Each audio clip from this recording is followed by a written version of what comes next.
Assalamualaikum warahmatullahi wabarakatuh. I'm Putri Anindya Dulu Soraya from TBIC.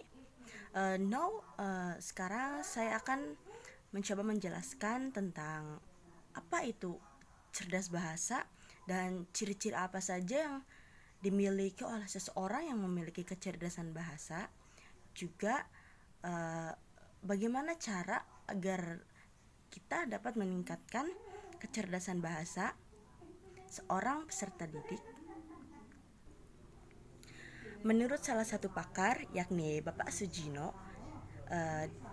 beliau menyebutkan bahwa kecerdasan bahasa atau linguistik merupakan kemampuan seseorang untuk mengolah kata, menggunakan kata dengan efektif dalam bentuk verbal maupun non-verbal.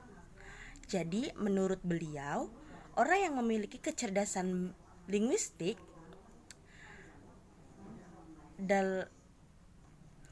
dengan bahasanya, ia akan mudah untuk meyakinkan seseorang. Jadi orang yang memiliki kecerdasan linguistik itu mudah dalam hal meyakinkan seseorang dengan kata-katanya. Orang yang memiliki kecerdasan linguistik juga suka dalam beradu argumen, berargumentasi ya. Dan jika ia adalah seorang pengajar, maka ketika seseorang yang memiliki kecerdasan linguistik itu sedang menyampaikan materi, maka dia dapat menyampaikan materi dengan bahasa yang efektif dan mudah dimengerti oleh murid-muridnya. Idealnya, seseorang dengan kecerdasan linguistik mampu menyimak dengan seksama, berbicara secara efektif, membaca dengan baik, dan menulis dengan terampil. Namun, tidak semua orang yang memiliki kecerdasan linguistik memiliki keempat keterampilan tersebut, karena setiap orang memiliki tingkat kecerdasan linguistik yang berbeda. Nah, kecerdasan linguistik sendiri dapat diartikan juga sebagai keterampilan dalam mengolah pikiran dengan baik dan jelas, serta mampu mempraktikannya dengan baik ketika berbicara, menulis, dan membaca. Kebanyakan orang dengan kecerdasan ini akan mampu menjadi seorang negosiator, orator, pengacara, narasumber, dan sebagainya. Ini disebutkan oleh Bapak Suyadi ya. Selain itu juga kecerdasan linguistik membuat seseorang mampu memanipulasi sintaksis atau struktur bahasa, fonologi atau suara dari suatu bahasa, semantik, dan manfaat praktis suatu bahasa. Selanjutnya kita akan menjelaskan tentang ciri-ciri orang yang cerdas berbahasa atau memiliki kecerdasan berbahasa. Yang pertama, bagi mereka yang memiliki kecerdasan bahasa linguistik atau kecerdasan bahasa, mereka memiliki kelebihan dalam menguasai bahasa lainnya selain bahasa ibu atau bahasa yang sedari kecil dia gunakan untuk sehari-hari ya. Mereka pintar dalam mengolah kata dan tentu saja mereka dapat mengingat banyak kata. Ibaratkan pembendaharaan kata mereka itu sangat banyak. Jadi mereka mudah untuk mengingat bahasa-bahasa lain gitu. Selanjutnya juga ciri-ciri dari bebas bahasa ada seperti seseorang yang memiliki kecerdasan linguistik memiliki karakteristik belajar menggunakan media membaca dan menulis. Sedangkan untuk mengasah mereka menggunakan metode diskusi ataupun menyimak pembicaraan dan penjelasan orang lain. Masih banyak ciri-ciri orang yang memiliki kecerdasan bahasa lainnya. Lalu di sini juga dalam referensi lain disebutkan ada beberapa ciri-ciri dari seorang anak yang memiliki kecerdasan linguistik, seperti anak-anak yang memiliki kecerdasan linguistik biasanya sangat suka bercerita, gemar membaca, kemudian bisa menulis dengan baik, dan hasil karya tulisannya pun menjadi sesuatu yang bagus. Selalu menyebutkan suatu kata atau rangkaian kata yang sulit diucapkan bisa berkomunikasi dengan baik terhadap orang lain secara verbal dan menyukai permainan kata.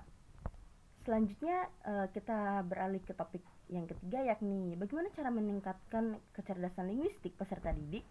Kita sebagai guru tentunya kita sebagai calon guru tentunya harus memiliki kemampuan-kemampuan untuk membimbing anak-anak kita atau peserta didik kita, salah satunya untuk agar bisa memiliki kecerdasan linguistik. Adapun strategi pengajaran kecerdasan linguistik, di sini ada yang saya ambil menurut Armstrong yang dapat diterapkan dalam pembelajaran untuk anak usia dini. Ya, salah satunya yang nomor 1 adalah bercerita atau mendongeng. Nah, pendidik dapat menggabungkan konsep-konsep ide dan tujuan-tujuan instruksional yang penting ke dalam cerita yang akan pendidik sampaikan secara langsung kepada anak.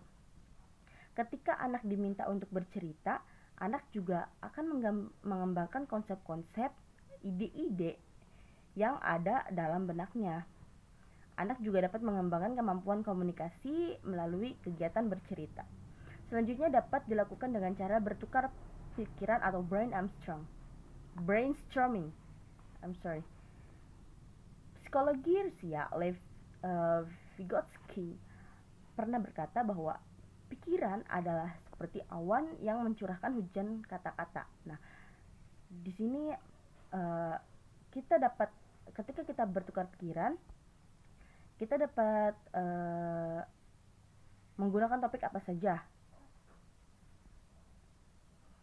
seperti kata-kata untuk sebuah puisi kilat atau ide-ide untuk mengembangkan sebuah proyek kelompok, pemikiran-pemikiran tentang materi pelajaran yang diajarkan, saran untuk mengadakan piknik kelas atau dan lain sebagainya. Intinya bertukar pikiran kepada kita, mengobrol lah, ibaratnya mengobrol dalam kelas gitu. Selanjutnya kita dapat melakukan rekaman. Nah, dengan rekaman ini kita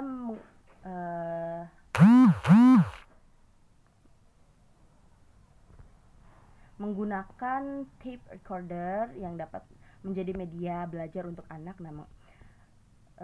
Anak menggunakan kecerdasan linguistik dan kemampuannya dalam berkomunikasi, memecahkan masalah, dan mengemukakan pendapat pribadi anak tersebut. Selanjutnya dengan menggunakan jurnal penulisan. Nah, jurnal penulisan pribadi ini dapat mendorong anak untuk membuat catatan tentang suatu bidang tertentu. Nah, jurnal ini dapat dibuat sepenuhnya secara pribadi, hanya diceritakan kepada pendidik atau juga dapat dibacakan secara teratur di depan kelas.